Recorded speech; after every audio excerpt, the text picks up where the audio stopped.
Well, I'll go ahead and kick us off. So again, I'm Tiphany Lopez with Aesthetic Record, and we have today Patricia Boland, or as we call her, Trish, is the VP of Research and Development for Colorescience, and she is a STEM queen. So we were talking last night in preparation for this, and she is a fellow science nerd girl like me, which is fantastic. But she's working a lot with Colorescience on not just the products that you see, but the pipeline, what's happening in the day-to-day with the FDA, with studies, with clinical trials, and also across other groups as well, like the skin cancer societies and with dermatologists and people working nonstop to make our products safer. So she is the person in the trenches building, testing, doing, learning, making sure that what you get on your shelf as a practitioner is safe and effective. And by the way, beautiful and always smells really good. So all the things all together. But she comes from a long history of the beauty industry with Laura Mercier as a chief beauty officer there and doing lots of things with that brand as well, and has been on lots of magazines and in studies, and you're well published and well known and truly an industry thought leader. And I cannot wait to hear all the things we're going to talk about today. So I want to let you introduce yourself as well and say hi, but welcome to our show. We're glad to have you. Well, thank you so much. The honor truly is all of mine. As Tiphany said, my name is Patricia Boland. You can call me Trish. I am the Vice President of Research and Development here at Colorescience. I have been with the company for about 8 years, and it has flown by. Have learned so much, have been excited to be a part of so many amazing innovations and working with the team. And before that, as you said, I was with Laura Mercier, part of their product development team and the chief beauty officer there, and was there for about 8 years. So I have spent, my entire career in beauty and aesthetics, and have just cherished every single moment. Love being able to work with the physicians and hear from patients to know, what we can do to help with results, helping to provide results and just keeping the skin healthy and protected. I think you bring up a great point about, working with physicians and being part of the magic of what's happening. Yeah. So tell us, for all of us who don't know, so I've worked in pharma for a company who does a lot of FDA trials and studies. I know what R&D means as far as what you guys do all day. Yeah. But I think that you're just a person in the chair in the office being the boss. Walk us through what your actual job looks like as an R&D vice president. Sure. So R&D, research and development, I love this role because while we're focused on the science primarily, I get to work cross-functionally with so many different parts of the brand and of the industry. So where I think first and foremost, I'm working with our amazing team of chemists, and we're working with ingredient suppliers and manufacturers and learning more about, what's on the cutting edge, what new clinical data is there out there. I'm also working with our sales team. I'm working with our marketing team and our ops team. We're focusing on timelines. We're focusing on a launch calendar, but we're also focusing on product efficacy. We are, I mentioned the ingredient piece. We're sourcing ingredients that have fantastic data backing them.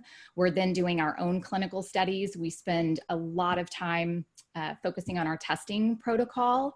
And I think probably, my favorite part, you mentioned Skin Cancer Foundation. I had a long call with our counterpart there yesterday. We do a lot of work with them, but probably my favorite part is truly getting to work with the physicians. We were born in the physician channel. We have fantastic relationships and are able to listen, which I think is the greatest part. We hear from what it is that their patients need, what they're looking for. I think it's great to hear what we've done well, but it's also, I think, even more meaningful to hear what we can do better. What are they challenged by? How can we help? So it really shifts, from a day-to-day basis based on the priority, but we're always doing something. We've always got our sleeves rolled up. Yeah, that's what I love about your story is you're the doer, not just the person checking the box on things. And, Yeah. What you said with material supplies and all the things that you're sourcing. And in today's discussion, we're going to talk a lot about the science behind total protection. But Just real quick, I want to take a quick note and figure out, how do you find these materials? How do you find all these random plants and extracts and things that make these products amazing? Do you go travel places? Like, how do you find all this stuff? Yeah, so it's twofold actually. So we have a network of suppliers that are trusted, and that we've been working with for a while. And a lot of times, what makes a trusted supplier is that they have fantastic clinical data on the ingredients themselves, on real applications, not something that's a formula that you would never use, or that like real true life applications. And they pay very particular attention to what the outcome should be as a result of using this product, what concentration that ingredient should go into a product, what type, what format of product does it go into? Is it a powder? Is it a liquid? And so we have a network of trusted suppliers that we go to. But the great thing is that because we have been around for about 20 years now, they also come to us. They're invested. They feel like an arm of color science.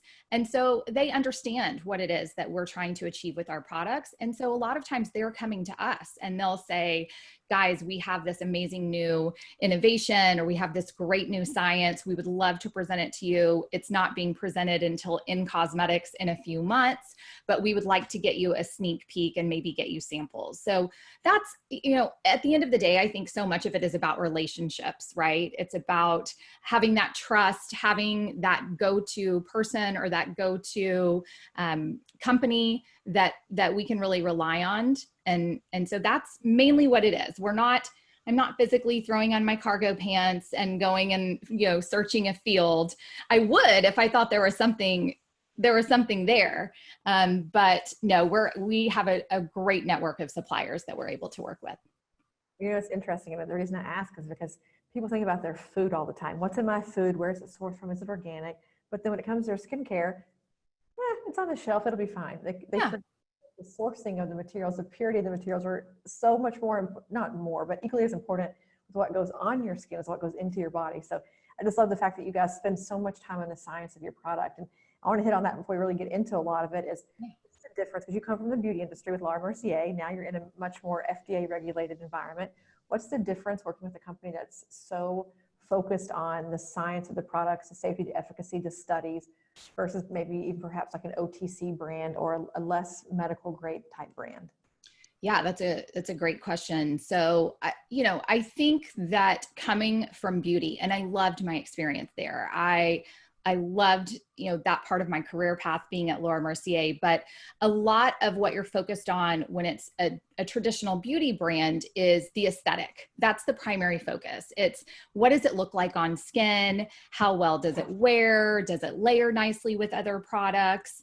And there are some great marketing claims in those. And I think they've gotten even stronger over the years, different maybe moisturization claims or antioxidant claims. But I know that a lot of times it's that claim piece that is selling the product and the aesthetic, whereas the importance of being backed by science is we truly are looking at that clinical data. We truly are focused on skin concerns, skin health, skin protection. And I like to think of things in terms of an outline or problem solution. What is the main goal here? What is the solution, or what is the solution to the problem that exists? How is it currently being solved for? And how can we maybe think about it a little bit differently? But it's choosing the right ingredients. It's cherry picking what is going to work best. And not just that, but what levels has it been tested at, and making sure that we put that into our formulas at or above those demonstrated efficacy levels, and then doing our own test on it. So it's not enough to just say, well, we heard that this ingredient does this, or historically this ingredient has been known to X, Y, and Z. We are, I think, very thoughtful in how we holistically set out to solve for a particular concern, and then we test it so that you have the proof, so that when we're talking to our physician partners about a particular formulation, we have the data to back it up, and we're able to give them the information that is meaningful, that they can then feel confident passing that on to their patient.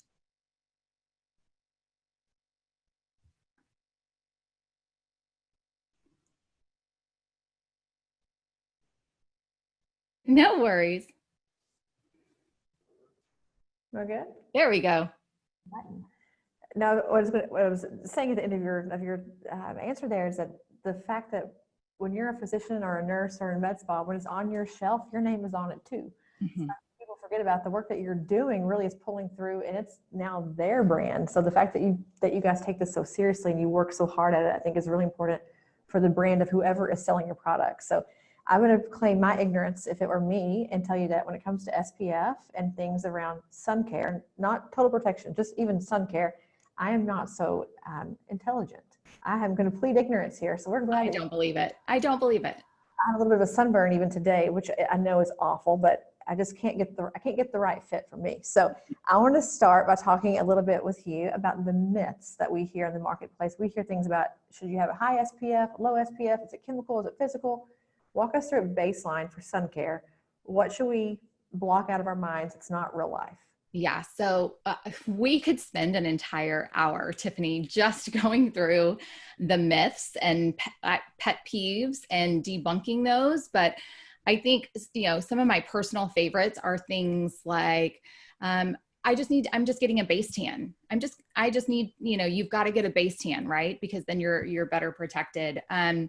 Things like, isn't the SPF in my foundation enough? I wear SPF every day. It's in my foundation. Or, well, I put SPF on in the morning. It's, I'm doing my part. It lasts throughout the day. No, it doesn't. And then, things like people of color don't need SPF. I mean, the list just goes on and on and on. And like I said, we could spend half the day probably talking about myths and debunking them. You need protection. You need sun protection on more than just a sunny day when you're outside. And so many people still will only apply it if they're going to the beach or if they're going to be outdoors for an extended period of time. So I think that there are just a lot of common misconceptions. I think that, one of the pillars that we hold very dear is education. And so we're constantly trying to educate on some of these myths and debunk them. I think that we have an opportunity to do even more, but I'm glad that, skin health and sun protection awareness is such a big part of what we do. Especially right now, it's summer, right? Just like we said in the beginning, we're in Texas, it's hot, it's summer. Yeah. People wait to learn until it's too late. Like, for instance, I've already had a little bit of sunburn this summer. It's too late. I got to get it together. But as I think about that, one of the things that, I think about often is a higher SPF better? When we go to just get a true SPF, a true sunscreen, as we think about even your products, what's in them, what are the myths around that? Do we need 50, 30, 100? What do we do there? Yeah. So I think, I think that it's interesting because I do get this question a lot, is a higher SPF always better?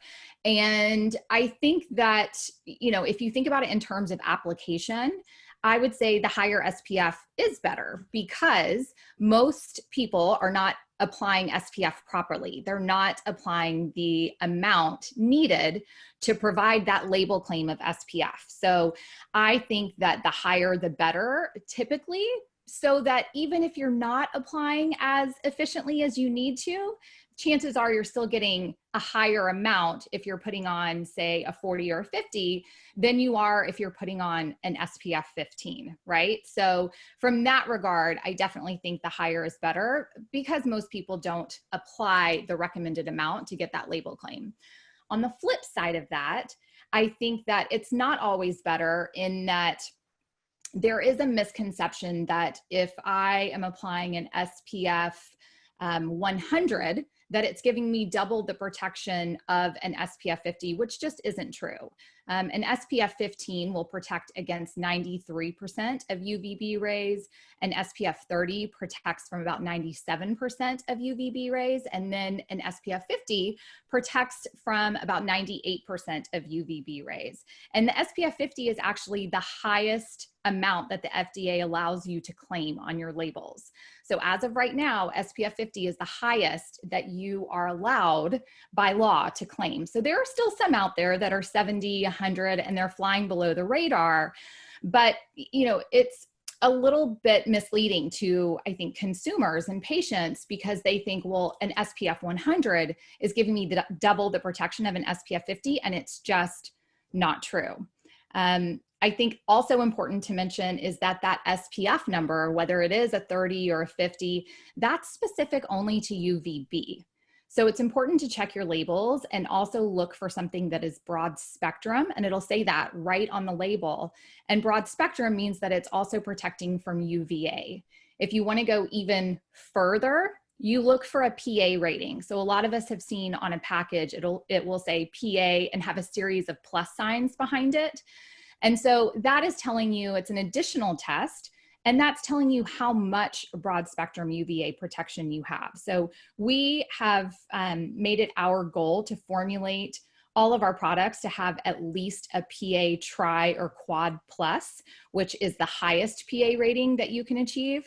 So, you know, I feel very proud that as a company, Colorescience has been able to formulate not only our Sunforgettable Total Protection products with that high PA rating and high SPF rating, but also a lot of our treatment products, you know, our Even Up, which treats hyperpigmentation, Allcom for rosacea, and then Total Eye, which I know is a fan favorite. But I think it's important to pay attention to all of them, to the UVB, the UVA, the PA, and then even some other aspects that I know we'll get into. I'm wearing 2 of the 3 of those products right now. Are you? Which ones are you wearing? I have Allcom on all through here. My chin gets really red. Okay. And then I have my Total Eye always. When you're on camera, you have to have light under eye. Yes. Dollop it on for the camera days. But I've told our mutual friend, your colleague, Alicia Merlo, I don't leave the house without Total Eye on. It's not going to happen. It doesn't happen. I'm a corpse without it. So if you guys don't have Total Eye, shameless plug, go get it. It will change your life and how good you look when you go to Walmart or Target, wherever you're going in your daily Saturday morning run. You need Total Eye on. Trust me on this one. You do. I completely concur 100%. It will help you. So we're going to move into an even more interesting topic for me that I know even less about, which is physical versus chemicals. Now I know about our SPF, our UVA, UVB. The next big hurdle for me is chemical and physical. So you've got some good info on this, and I'm sure. Yes, for sure. So this is hands down one of my favorite topics because again, I think that a lot of patients out there and consumers don't necessarily understand the difference. So, you know, the great thing about both physical and chemical is that they are protecting our skin from UV. And we know that UV leads to things like advanced photoaging, it leads to free radical damage, and it leads to things like cancer, which, you know, much scarier. So there are some very significant differences. The FDA has even recently weighed in on this, but primarily when we think of chemical sunscreens, these are substances that are used. You typically have to use around 4 of them because by themselves, 1 or 2 is not broad spectrum enough. So it may be giving you UVB, but it doesn't give you full UVA. And these work like a sponge. So you apply these, they penetrate our skin, and then they work beneath the surface of skin to break down UV. And so a lot of times that leads to a heat, it leads to an inflammatory response, and that can also create more free radicals in the skin. It typically is not suggested for sensitive skin types for that reason, because in order to break down UV, that process creates heat and then can lead to inflammation. The reason that people, I think, continue to use chemical sunscreens is because they're pretty inexpensive, as well as the fact that historically they go on clear. But like I said, you usually have to use at least 4 chemicals to get a full broad spectrum protection. These are things like octinoxate, octocrylene, oxybenzone, avobenzone. So you've probably seen these on labels. The difference with physical sunscreens is that physical sunscreens work by sitting on top of the skin. So these are not penetrating the skin, and they're working by reflecting and scattering UV. So it's very different. It prevents the UV from penetrating the skin and reflects it from the surface, from sitting on top of the surface. These are recommended by physicians as well as the American Academy of Dermatology for sensitive skins because they have the ability to sit on top. And also because there are only two different physical UV filters, and they are titanium dioxide and zinc oxide. And zinc oxide has so many great benefits. It also works as an anti-inflammatory. So it has been shown to help keep skin calm, help keep it cooler.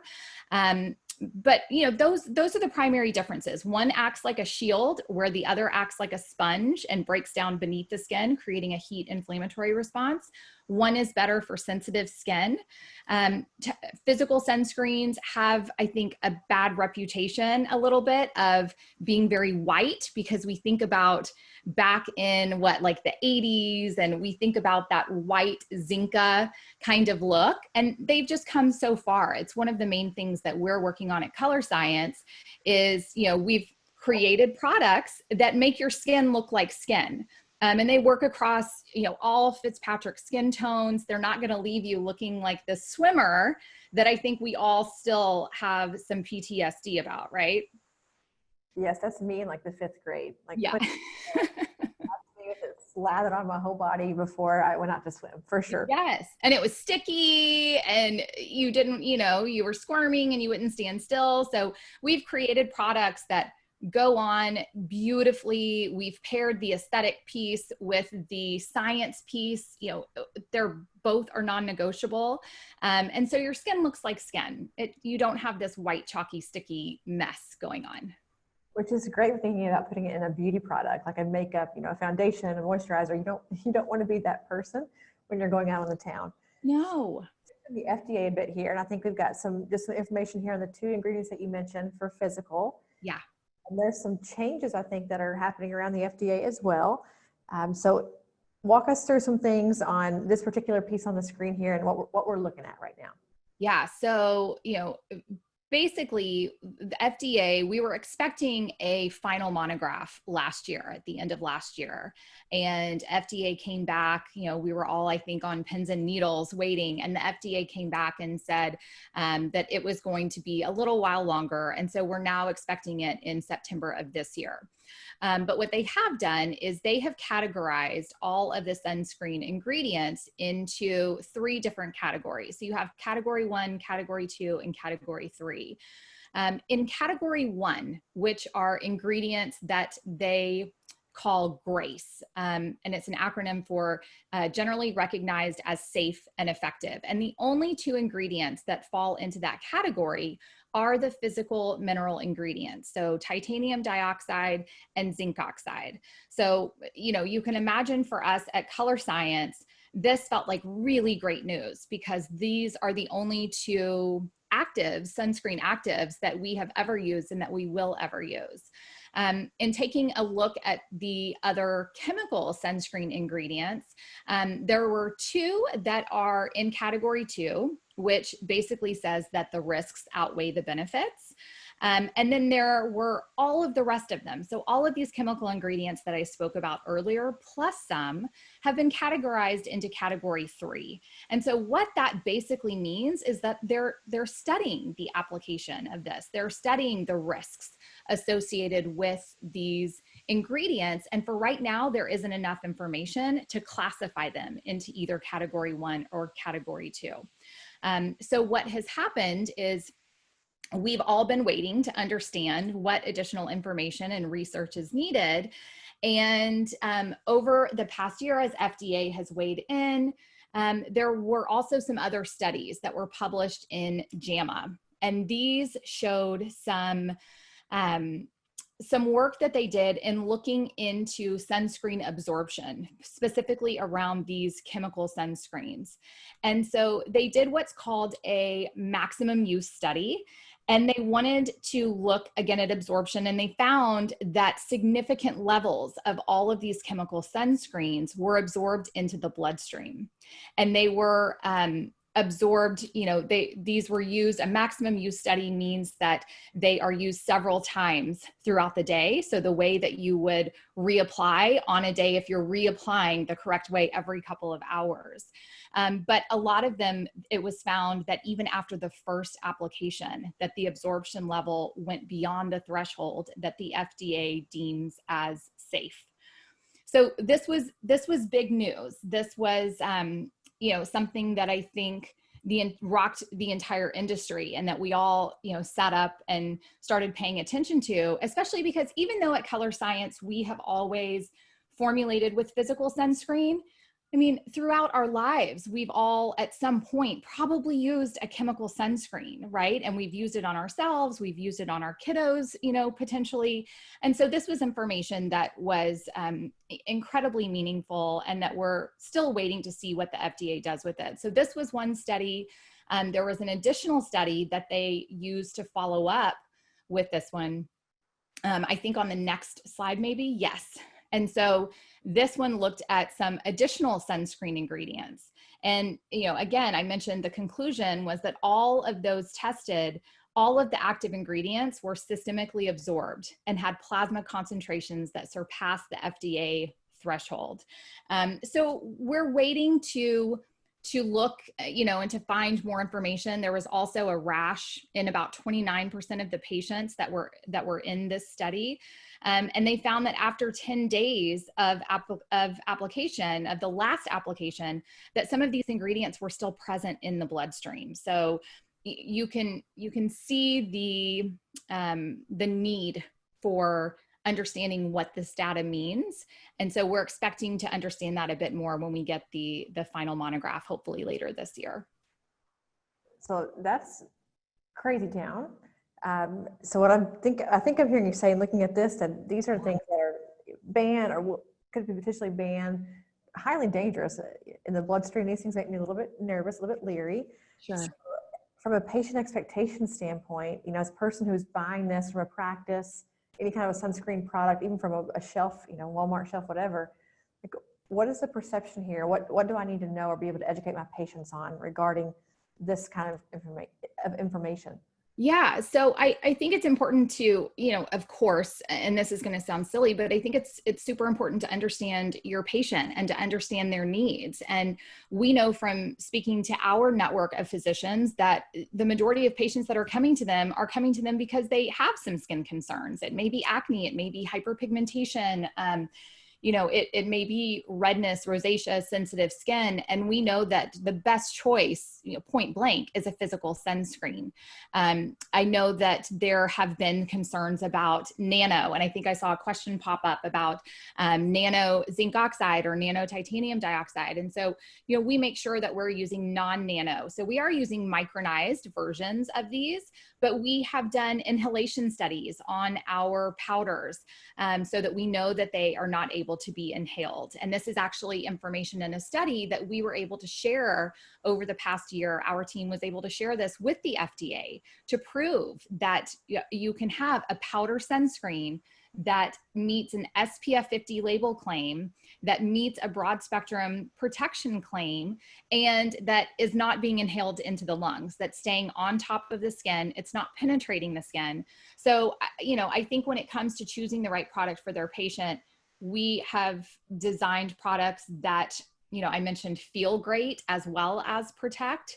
So you want it to be something that your patient is going to wear every single day, and you want it to be something that is sensitive enough to meet the needs of their skin and not exacerbate any skin condition. We also know that a lot of these chemical sunscreens, so that's the slide we're looking at now, particularly oxybenzone, octinoxate, and octocrylene, have also been banned in places like Palau and Hawaii and Florida and the U.S. Virgin Islands because of coral bleaching. So you'll see a lot of mineral sunscreens saying that they are reef safe. And so, all of us are not only concerned about, ourselves and our own skin, but we want to do better by the environment. We want to do better, by Mother Earth. And so I think this is something to be aware of as well. Isn't it so shocking for those of you who are watching that these things can be banned in some part of the world and they're still allowed? I think that is such a shocking thing for me as a consumer. I know that a lot of celebrities are taking up this charge to go out and lobby against these things and really got involved in this. And I see why, because it shouldn't be on the shelf, frankly. Right.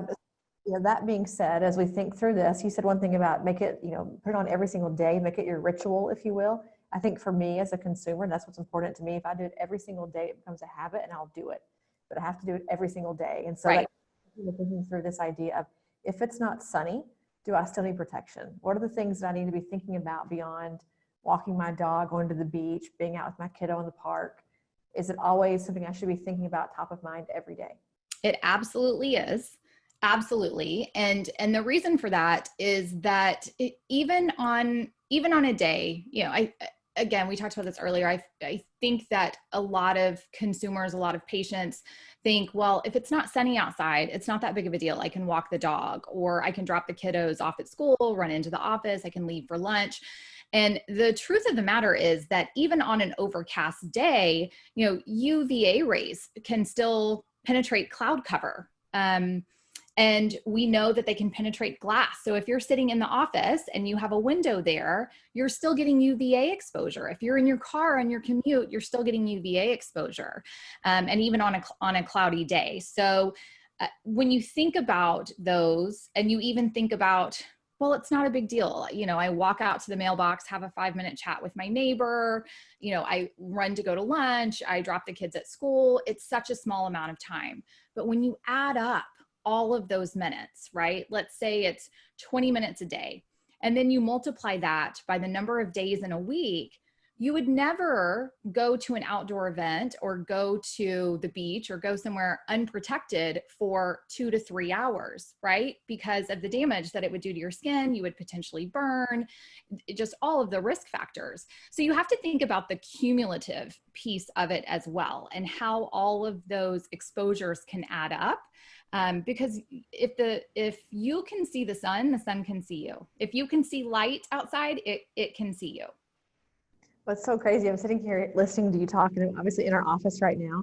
Oh, yeah. My desk sits next to a sheet glass window that is completely transparent, and I sit beside it all day long and have never thought about the fact that this side of my body is getting a tremendous amount of sun all day. Yeah. And then I know. this side's getting a lot of sun from driving. So I'm not doing so good. I'm not the star pupil here, Trish, not even close to star pupil.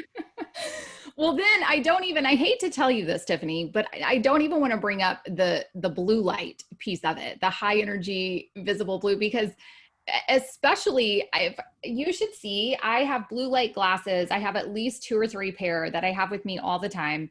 And blue light, or high energy visible light, is something that we have to be concerned about as well. And we're getting the majority of that exposure from being outdoors, but we also get, more extended doses, longer wavelengths, but more extended doses from things like, our computer screen and ring lights and fluorescent lights and all kinds of things. I know we're all working from home, at least the majority of us right now.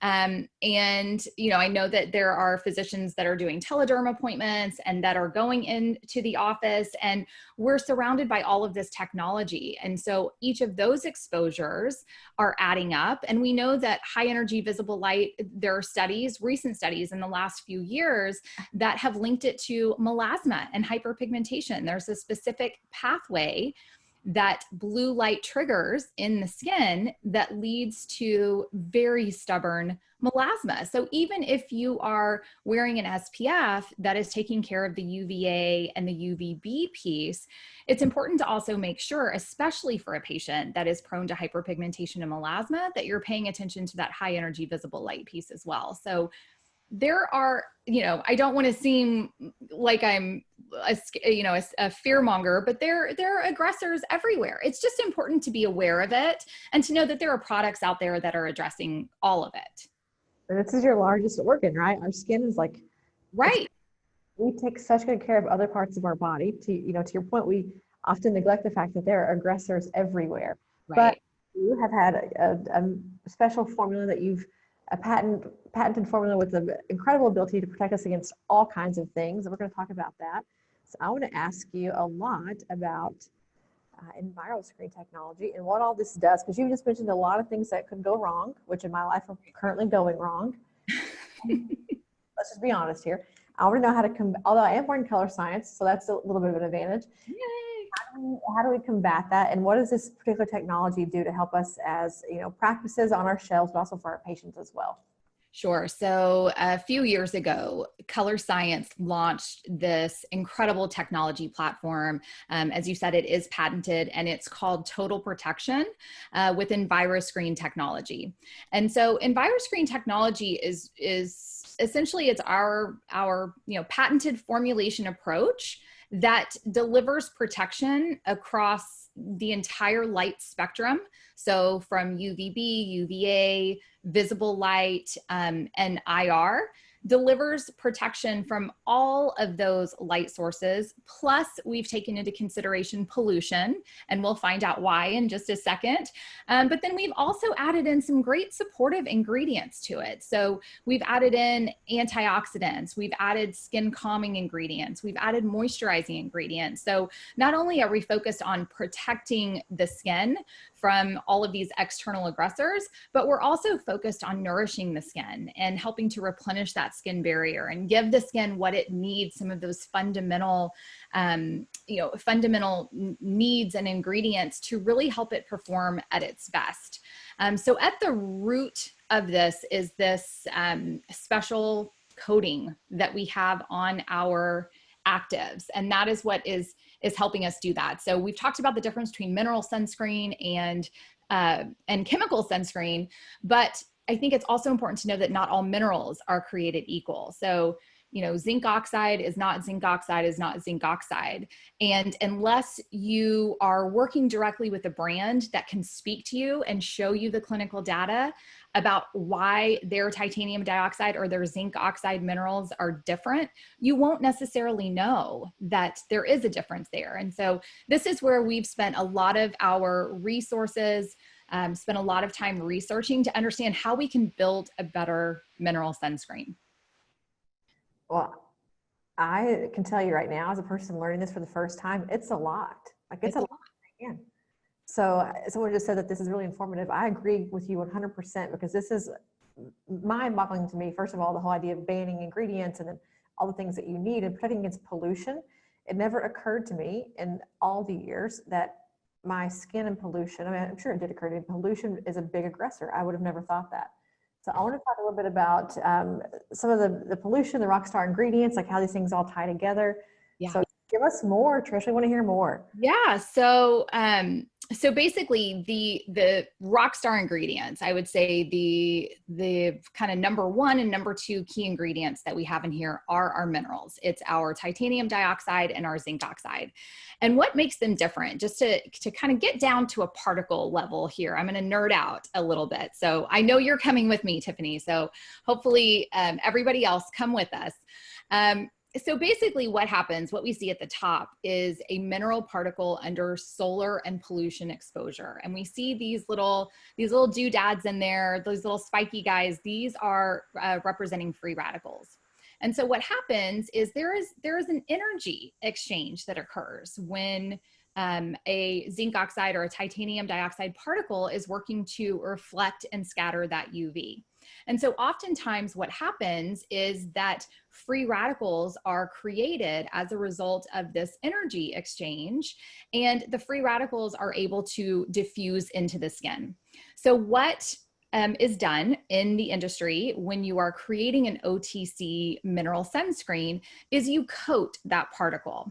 And so a standard coating, the majority of the industry is using this standard coating. And what the coating does is it helps it to more easily be dispersed in a formula, because you have to remember these particles are solids. They were once rocks and they have been processed to, be more aesthetically pleasing in a formula. But at the end of the day, they are solids. So they won't, they're not soluble in a formula. They have to be dispersed.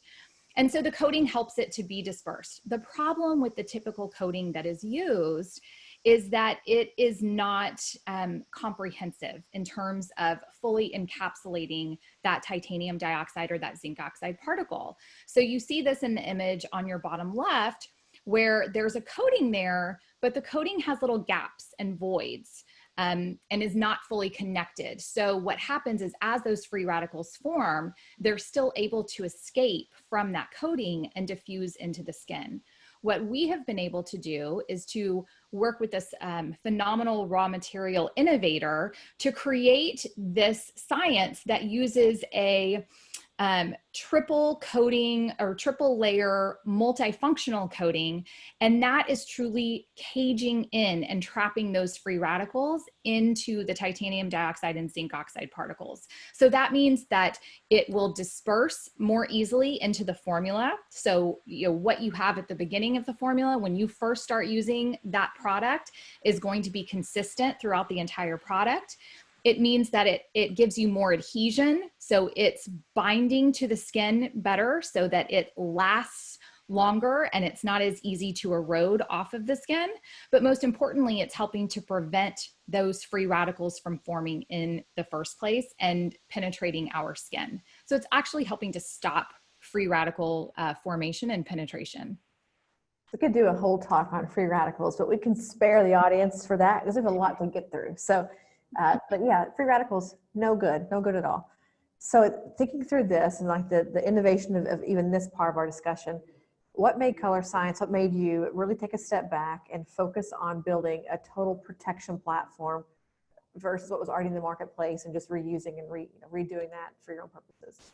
Yeah, great question. So, I think we're always, we talked about being a little bit nerdy in this regard. We're constantly looking at the research. We're constantly looking at studies, and there hasn't been a lot of innovation in terms of sun care in years and years and years. We innovated the brush, the powder brush, which I know we'll get into a little bit later, but this was about 20 years ago. This was pretty much one of the products that started our portfolio at Colorescience. So, and there hasn't been a lot of innovation. So there's so much more information now about things like free radical damage and different, pathways, in the skin, how high energy visible light is affecting melasma and working through that melanogenesis pathway. And I think it was just time to take all of that information and build a better sunscreen, build a better product that was doing more than just UVA and UVB. When we look at the pollution, we look at the fact that, this is a map showing the pollution levels, and this is just in the US. We have a global view of this that looks even scarier. And, you look at it and you go, oh, well, maybe I live here and it's not so bad. Maybe I live here, but this is on a regular basis. And all of a sudden we had this aha moment where we thought to ourselves, gosh, you're never outside and exposed to UV without also being exposed to pollution. So let's work to better understand what that effect is when you have UV plus pollution together. What kind of assault is that on our skin? What is happening there? And so we were able to study this. At the end of the day, what it all has in common, we could do deep dives into UVB, UVA, HEV, all of, pollution. We could spend time doing that. But the net of it is that what all of these things have in common is the creation of free radicals. And we know that, when you have free radicals, that can, of course, damage healthy cells. It can damage our DNA. And so it also causes things from an aesthetic standpoint. It causes things like dark spots, right? Hyperpigmentation and melasma. It can make your skin more sensitive. It can, contribute to your acne. It can contribute to skin laxity. It depletes our collagen and creates fine lines and wrinkles, all of these things that affect the way that we look and the way that our skin functions. And so ultimately it was about understanding how all of these different aggressors work together and how we can build a better product to defend against them all at once. Well, you're making this sound very sad. I gotta get sunscreen on right now. Well, yeah, the thing about it is I think it's more just about an awareness. Again, I don't want it to be scary. I don't want it to be, like, oh my gosh, but it's more of just an awareness that, these things exist, these things are there. And of course, there are intrinsic factors that affect the health of our skin, but we have to consider the extrinsic, and we can't help the intrinsic part, right? Typically, but we can definitely do something for the extrinsic part. So to show you a little bit about how this technology works, this multifunctional coating that we have on our actives. So it's a dual defense mechanism. And so on the right-hand side, you see that we're all pretty familiar with this. We know what a free radical is. A free radical is it's radical, it's chaotic, it's searching for that missing electron, right? And so as it's spinning, it's attacking other cells trying to borrow that electron. What antioxidants do is they contribute an extra electron and just kind of go, hey, chill out, it's going to be okay, here's an extra electron. And so it calms that free radical cascade. So our formula, we have added antioxidants to it because we know that you can't completely stop free radicals from occurring. What we have done that's so different from anything else is that because we have this multifunctional coating on our particles, both the titanium dioxide and the zinc oxide actives, is they're actually helping to prevent free radicals from forming in the first place. So you have the defense piece of having free radical prevention, and then you have the defensive piece of having free radical neutralization. So by having both of these, you're providing a better solution to the skin and that free radical cascade. Well, and I didn't mean to say that you're being the Grim Reaper, because I wasn't. I think it is scary purposefully. I think there's a reason, as I think about all of that, we're looking at all this incredible science, is that in our industry, we spend so much time focusing on filler and toxin and getting lasers and doing all these treatments that are, in some cases a bit invasive or costly or frequent. And at the end of the day, no matter how much of that you're doing, this gigantic piece, this platform component of your entire skincare life is in many cases being ignored or at least underappreciated, which really lends itself to say, why are we doing all of this if we're not doing this? So I think that there is a part of it that, for me, the shock moment of, I'm spending a lot of time working on these wrinkles, honey, a lot of time. Oh, yes. I'm not focusing nearly as much on the everyday aggressors, to your point, this group of aggressors. And I can't have one without the other. I need to be really focusing on both. So if I go into a medical spa, into a derm or plastics office, I need to know that I need to do both. I need to know that your injection, amazing quality, patient outcome is only as good as me keeping my skin, keeping it up in all the times I'm not in your office. Like, I think there's just this, it's all clicking in my brain right now. I'm having an overload moment, Trish, of like, we got to get out there and tell people to get this on the shelf. Like, you got to focus on this. Yeah, you make a really great point. They go hand in hand, right? All of the things that we're doing is a bit more reactive because now we see that damage. Now we see those things, in plain view. And that's the reactive piece. We have to be proactive about it too. We have to add in that protective piece. We have to be concerned about these things because it's just going to help the longevity of your skin health, right? Well, and you guys have really put this into a lot of your products, a lot of your different platforms. And I want to dive into that now to see where we find this entire total protection component, because I want to go get it right now. Wherever.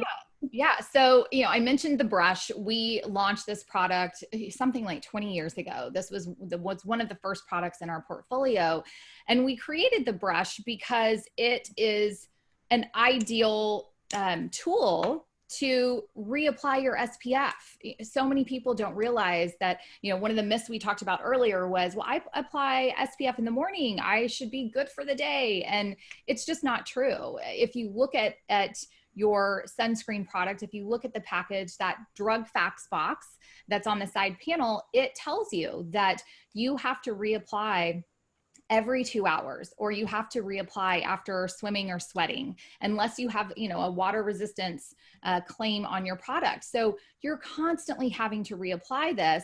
Well, the number one reason that people don't reapply is because they're typically using a sunscreen lotion. And after we, get ready, whether you're, for most women, whether your beauty routine is a tinted moisturizer and, a lip and an eye and you're out the door, or whether it's something, a little more full face with lots of layers, you're not going to go back and use a lotion product on your face after that. So we created this product, and basically it's a powder SPF. And I don't know if you can see this little poof of powder, but it was designed, and we have it in 4 shades. We have it in a fair, medium, tan, and deep. And it was designed to go on the skin following your makeup, to be able to reapply the way that I'm doing, and you get that additional SPF protection. You get to layer it throughout the day. It doesn't look cakey. It doesn't look heavy. And so I think that this has helped to, at least I hope it has, it's helped to change the way people view sunscreen. It's helped to change the way we apply sunscreen, help make us more compliant. So it made sense to start with this product. It made sense to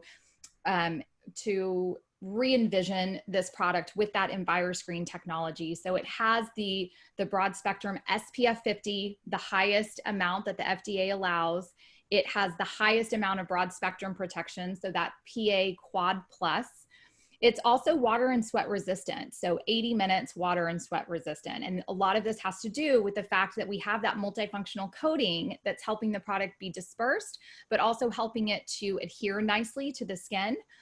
I mentioned it's convenient, it's on the go. We have these 4 shades. So, whether you have a very fair skin tone, you're more on the lower end of the Fitzpatrick range, or whether you're on the higher end of the Fitzpatrick range, we've designed the product to wear beautifully on the skin.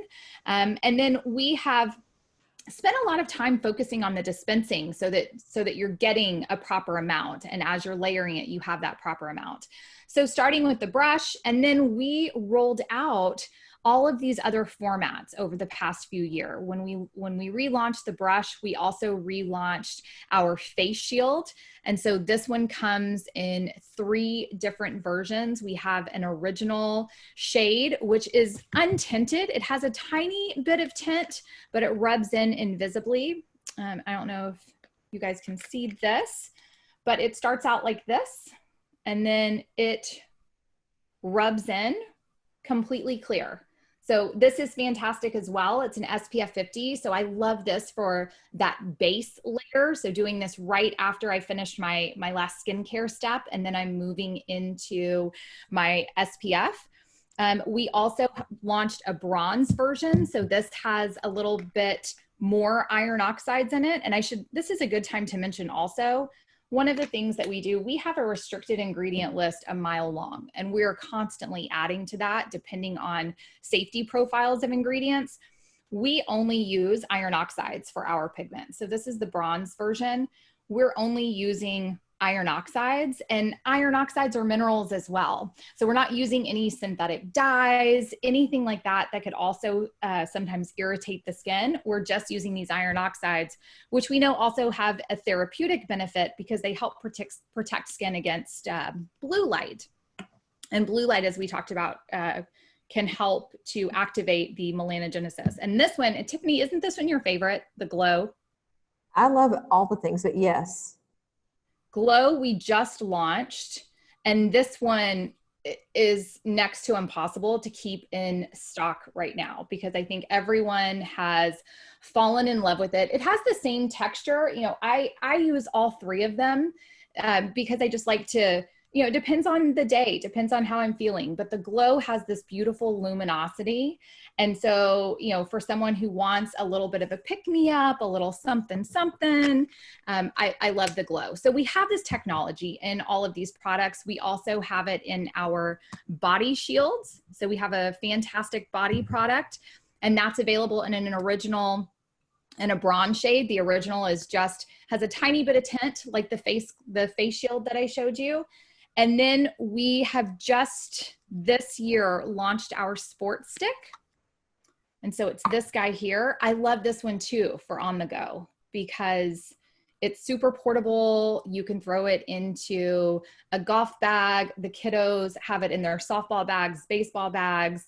I like it in even this one and the brush console of my car, because you never know when it, you end up, I know pre-COVID, but you end up, wanting to sit on a patio or wanting to, and so it's great because it's super portable. And this one goes on really nicely too. You can see that it doesn't have that typical, hard white cast that most mineral sunscreens have. It has a little bit of what I call a marker, so you can see where you're putting it, but then it blends right in. It just has great moisturizing ingredients in there, antioxidants. So that entire EnviroScreen and Total Protection platform has been infused into all of these products, including our color bombs, which were also new just this year. So awesome. Don't you love these? And so we thought, color is part of our name. We're color science.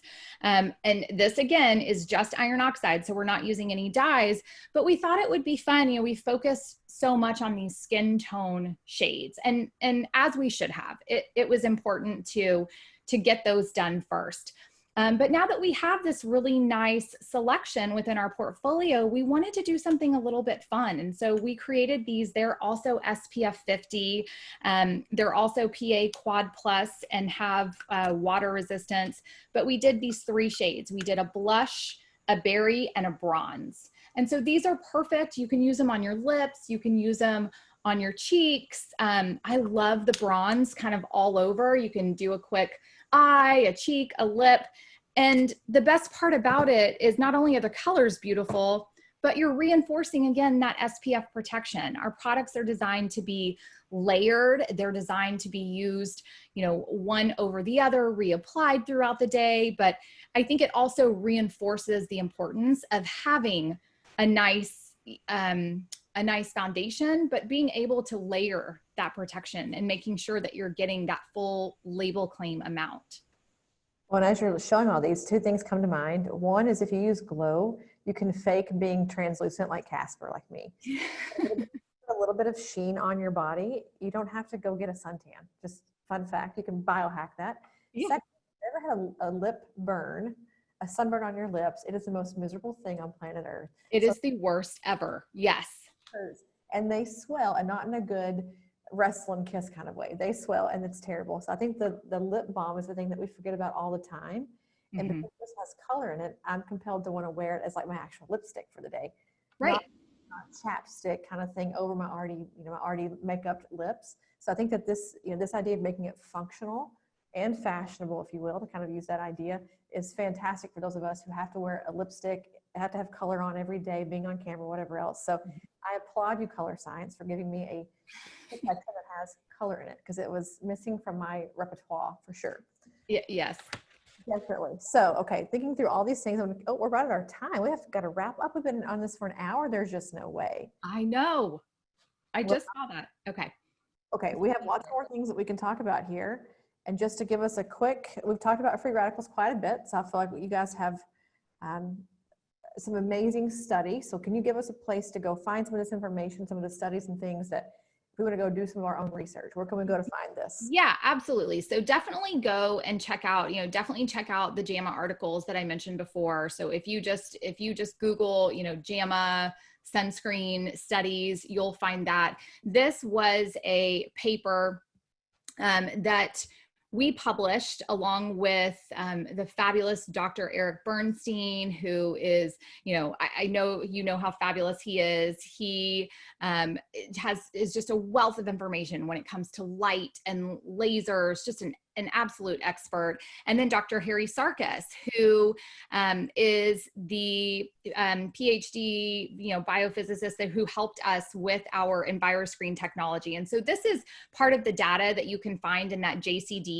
article that we published together. And it was really focusing on that piece about the free radicals that are created as a result of UV exposure. So really quickly, what you're looking at here is the placebo. So this is the result of free radicals in the skin with no UV. And then you can also see what it looks like in a typical zinc oxide coating. This is that octylsilane coating. And then with our EnviroScreen coating. So when we talk about reducing the amount of total free radicals created, this is what we're talking about. So that's why EnviroScreen is so novel, is the fact that it does reduce this amount of free radicals as a result of UV exposure. If we take a look at the next slide, just to run through pretty quickly, this is the free radical protection from pollution. So this, is, as we look at the aggression of pollution, while the typical coating does help with regard to preventing free radicals as a result of UV, you can see here that it does nothing at all to help guard the skin against pollution, where our EnviroScreen coating on the zinc oxide, and this is just with 10% of zinc oxide. Our zinc oxide in our products is typically 12% up to, 13% and higher. So, just this is, purpose of this is to demonstrate that we have done the testing, we have done the studies, so that when we tell you it's preventing free radical formation, we have the data to back it up. And then the next slide is, I think, so interesting because, we're all using an antioxidant serum, right? We all know that we need to be using something to help neutralize those free radicals. But what most people don't understand is that if you're using that antioxidant serum and you are then going outside about your day or sitting in your office against that window, that the majority of your iron oxides are being completely incinerated by the UV. So they're not doing anything for you after about an hour, give or take, of UV exposure. So we also saw that the standard zinc oxide does help to protect those antioxidants, but you get a major boost from this EnviroScreen technology. So, the data just shows over and over again why this is so novel, why it is an ingredient that is meaningful in your product, and why not all minerals are created equal. If you can prevent free radical formation, you can help protect your antioxidants and protect free radicals from not only UV, but also pollution, and then also help to protect skin from high energy visible blue light damage. You're able to do a little bit of everything, and you're doing it all very well. I'm getting all the damage right now too. So as we wrap up, I would be remiss to not talk a little bit about color science as we wrap up our time here together. You've provided so much incredible information, and we could go on probably for 3 more hours. How do your practices get access to what you're talking about today to keep learning, keep growing, keep developing their knowledge base around sun care, total protection, and your entire portfolio? Sure. So all of the information that I have shared here today, everyone within, the Color Science brand has this information, and especially our sales force. Our sales force, they know this, front, back, every which way. You could even go ask our head of finance, and he could give you this information. So definitely reach out to your Color Science, sales representative in your area. We also have great tools for you. So I talked about education being such a major pillar for us. And so we have a Color Science Professional Academy, so that once you are linked up with us, you have access to a ton of videos. We have an entire video library that will go through all of the details of not only these products and this innovation platform, but it will go through all of our treatments with you, who they're good for, what the difference is between this treatment and that treatment, and really gives you everything that you need to know. And you also do in person, like an academy as well, right? Where people can come attend and learn and get hands-on. Yeah, so we also do this. We have a fantastic protocol that we developed and that we have published clinical data and papers on called our Finishing Touch Protocol. And so Finishing Touch Protocol was designed through using a handful of our products to be used post-procedure. And what we found in studying this is that when using these products post-procedure, not only does it help the patient to, feel better about how she looks when she leaves. But she also, most importantly, she's leaving protected because, I know first thing that we do right after we've had either a chemical peel, a laser, after we've had microneedling, that's my kind of go-to. We get done, and a lot of times we are leaving the office and there's nothing on our face, and we go and we check the mirror in our car, and our instinct is to start putting something on because we don't want people to see our face like this. And so, taking that into consideration, also taking into consideration, a lot of times there are cancellations for appointments like this because of the downtime. We wanted to create a protocol that would help the patient to leave with their skin protected, but also leave looking presentable and shortening that amount of downtime. So this Finishing Touch protocol, we do give each practice an opportunity to come and learn about that. It was hands-on, but we're able to do it digitally now. And you get certified for Finishing Touch protocol, and you learn all about that, the benefit to your patient, also the benefit to your practice because there aren't as many cancellations because there is that reduced downtime. I'm the Finishing Touch advocate on planet Earth.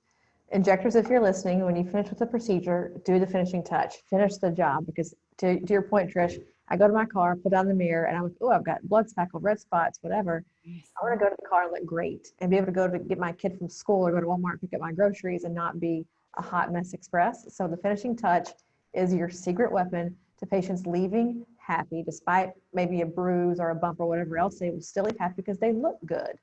So learn the finishing touch, and it's a great resource you guys give to practices to learn about it, how to do it. All of your products, you do pre and post treatment instructions. You teach people how to talk about the product, how to use it at home, AMP, all the things. So Colorescience is such a great library of education. Get a hold of their reps, get a hold of the company. You'll be happy with what you find. And I think your patients will be even more happy with what they're able to get, especially from protection of their face, because we know it's critically important to get that done ASAP. At least for me right now, and I hang up with you, I'm going to go get some sunscreen on. But you have been such a fantastic guest. I wish I could have you on all day. We could just keep talking about this, but we appreciate so much your time with us today, Trish. You are a wealth of knowledge. I think you have another panel coming up soon that I saw you're going to be on with a physician. I think maybe your colleague Alicia is going to be moderating it. Tell us how we see that. Yeah, we are going to be on, and I see Alicia adding onto our webinar chat. So that's great. She did link the article, the publication that we did. So you can find us. We are doing another upcoming thing with Dr. Melanie Palm, and Alicia Merlot is going to be moderating that for us. And that is going to be next week. That is with Access Elite. So I will link it to my Instagram, and then we have, oh, there we go. It's a link. I was going to say you could find me at Colorescience Trish. I have it linked to my Instagram, but there is the link. So Alicia gave it to us. And Melanie Palm is awesome as well. So you guys are going to be a powerhouse duo with a fantastic moderator as well. But thank you again so much for your time. Thank you for all who joined us. I hope you've learned a lot today. And if you want to watch this on a repeat later on, or for your colleagues to watch it, it'll be up on our YouTube channel for Aesthetic Record, probably in the next day or so. So make sure you catch the replay and share it with all of your friends and tell them to go out and get total protection. Thank you, Tiphany. Thank you. Thanks, everyone. Bye.